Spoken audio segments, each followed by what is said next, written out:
What are your thoughts about how they handled the backup quarterback situation, knowing Joe Burrow's injury history? My thoughts are I would grade them an F-.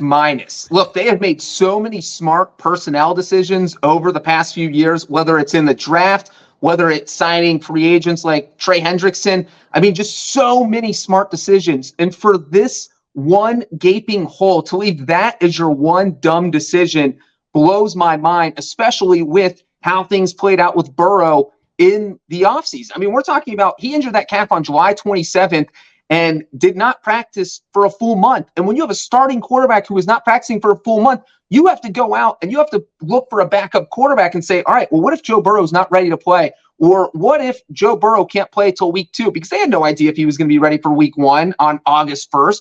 So you have to go out and get the best backup quarterback you can find. And that's no shot at Jake Browning. It's just that Jake Browning's not going to win you games. It's like with the Saints with Drew Brees a couple years ago when he went out. Teddy Bridgewater can come in and win you games. You just need someone like that. And so the fact they didn't do that was perplexing. And the reason for that is because this is probably the widest their Super Bowl window is going to be open for a few years. It's always going to be open with Burrow, but I mean, this thing was open. But now you're talking about you have to give Jamar Chase an extension after this offseason. You have T. Higgins is going to be a free agent. You have DJ Reader who's going to be a free agent. Tyler Boyd, Chidobe Awuzie. You have all these guys that you have to figure out, these key players, and now all that is thrown away because you didn't go out and find a backup. I mean, granted, I'm not sure how many backups are out there who could fix this, but there's a couple that would have been better options than Jake Browning. And again, no shot at Jake Browning because, like you said, he played well considering the circumstances. So he's 27 years old, Jake is, and I'm double and triple checking here. I think he had one attempt against Cleveland in September, and last night was his only other meaningful action in the NFL. And maybe I'm wrong and I'm looking at this too fast, but I don't think he's had a lot of reps. And to your larger point, the bottom line is he doesn't have a ton of experience. And, in retrospect, they should have traded for Josh Dobbs because that's the answer to every question in terms of backup quarterbacks. But let's talk about that quickly. And we have some other things we've got to hit on as well as Burrow getting off the plane with his wrist wrapped and Zach Taylor, said that was something completely different, which sounds weird, but whatever. But so you have Matt Ryan, Tom Brady, Colt McCoy. Joe Flacco is trying out for the Browns because Deshaun Watson is done for the year. Trevor Siemian, Brett Rippon is with LA now, unless they just cut him. You can't trade for anyone. So Case Keenum's on another roster. You can't get him. So you got to roll with what you got. It sounds like is what I'm getting at.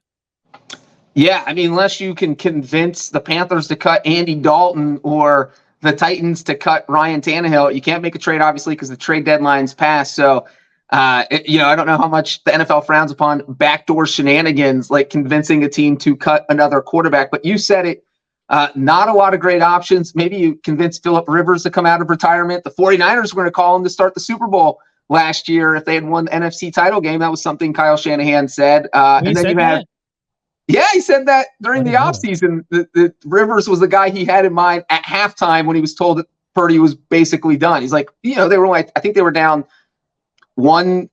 They weren't down a ton, even though they got blown out. They weren't down a ton at halftime. And so he was like, gosh, well, what are we going to do? We're going to have to call Phillip Rivers. Wow. So, but you look at the options, and the thing is, Jake Browning knows the offense. So at this point, that he probably is the best option because he's going to be the most comfortable in there. In August, if you had brought in a quarterback to learn the system, that's a different story.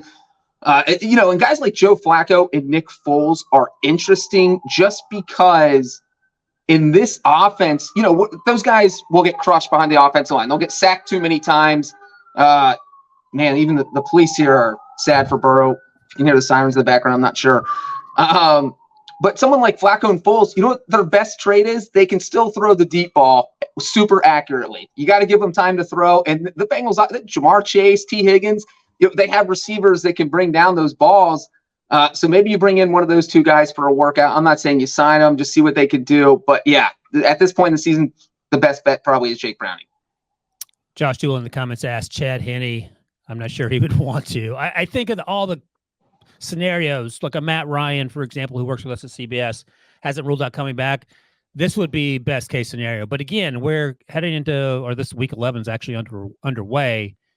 You don't have time to learn the offense unless you're Josh Dobbs and a NASA scientist. Well, remember, you have 10 days till your next game. So you do have more than you usually would get. Fair enough, but it's still a pretty tight turnaround especially if you're coming off the couch or out of the broadcast booth in Matt Ryan's case. I'll mention this. Well, and the funny thing real quick is Chad Henne, because obviously he retired after winning another Super Bowl with the Chiefs, but he turned down the Jets. The Jets, I think, called him and he was like, yeah, I'd rather sit on my couch than play for the Jets. And that's one of those situations where you look at the Jets offensive line, you don't want to come off your couch and get destroyed and get sacked 8 times a game. And, the Bengals offensive line is better than the Jets offensive line, but it's still not, a top 5 offensive line in the NFL. So a guy coming off the couch is probably going to get sacked a couple times. And I don't know how many of those guys want to take a beating like that. So here we are. I don't know what the recovery time is for this thing. I'm guessing he'll be ready to go next August, but we still got a whole 6 weeks of the season, 7 weeks of the regular season to go, and then the playoffs. What are your expectations for the Bengals team that's currently 5-5, currently last in the division? Any glimmer of hope at all that they can sort of Josh Dobbs this thing together and drag their way into a conversation about the playoffs? All right, well, let's see. Jake Browning against the Steelers defense. Don't feel good about that one. Jake Browning against the Browns defense. Do not feel good about that one. Jake Browning against the Chiefs defense. Feel not great about that one. So that's 4 of their 7 remaining games, Steelers, Browns, Chiefs, because they have 2 against Pittsburgh. And then you have Jacksonville, Indianapolis, and Minnesota in there. Maybe they steal 2 wins. That's 3, I think, would be absolutely best case scenario. And even if they win 3, that gets them to 8-9, and that's not getting them in the playoffs. So I think barring a miracle, or barring, as you said, Jake Browning turning into Josh Dobbs or Jake Browning turning into Joe Burrow. They have the same initials.